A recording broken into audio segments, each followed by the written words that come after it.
আমি আন্তর্জাতিক অপরাধ আদালতে আমার নিজের মামলাটি রেকর্ড করালাম। আমার এখানে প্রাথমিকভাবে 7 জনকে আসামি করেছি। শেখ হাসিনা সহ স্বরাষ্ট্রমন্ত্রী তৎকালীন সহ আরও যারা র্যাবের এবং পুলিশের যারা জড়িত ছিল তাদের সবাইকে এখানে আসামি করা হয়েছে।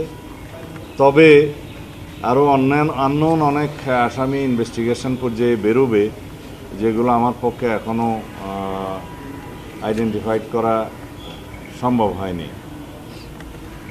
শুধু আমি আমার মামলার কথা বলবো না, বাংলাদেশের গত ফ্যাসিস্ট রেজিমে, শেখ হাসিনার অবৈধ ফ্যাসিস্ট রেজিমে যারা এনফোর্সড ডিসঅ্যাপিয়ারেন্সের শিকার হয়েছেন, আমার মতো যারা জুডিশিয়াল কিলিংয়ের শিকার হয়েছে, যারা পুলিশি নির্যাতনে মৃত্যুবরণ করেছে, যারা বিভিন্নভাবে আওয়ামী দলীয় সন্ত্রাসীদের দ্বারা নির্যাতিত হয়ে মৃত্যুবরণ করেছে অথবা পঙ্গুত্ববরণ করেছে, বিভিন্নভাবে মানবতা বিরোধী অপরাধ সংঘটিত হয়েছে, এই সমস্ত কিছুই আন্তর্জাতিক অপরাধ ট্রাইব্যুনালে যাতে মামলা হয়, যারা ভুক্তভোগী তারা যাতে মামলা করেন সেজন্য আহ্বান জানাচ্ছি।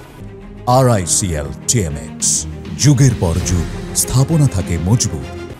আর আন্তর্জাতিক অপরাধ ট্রাইব্যুনালের কার্যক্রম যাতে সুচারুরূপে সম্পন্ন হয় সেজন্য সরকারকে আহ্বান করব যাতে লজিস্টিক সাপোর্ট, ইনভেস্টিগেশন টিম বাড়ানো, প্রসিকিউশন টিম বাড়ানো সহ যত রকমের সহায়তা প্রয়োজন সরকার যেন করে।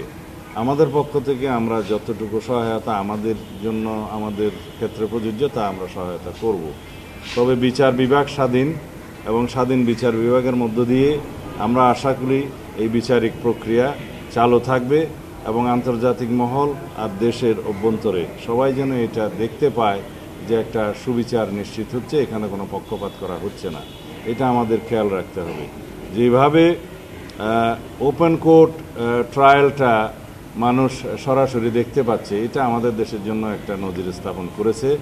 আশা করি এখন উন্মুক্ত আদালতের বিচার কার্যক্রম যদি সর্বসাধারণ দেখতে পারে তাহলে সেখানে সুবিচার নিশ্চিত হবে ইনশাআল্লাহ।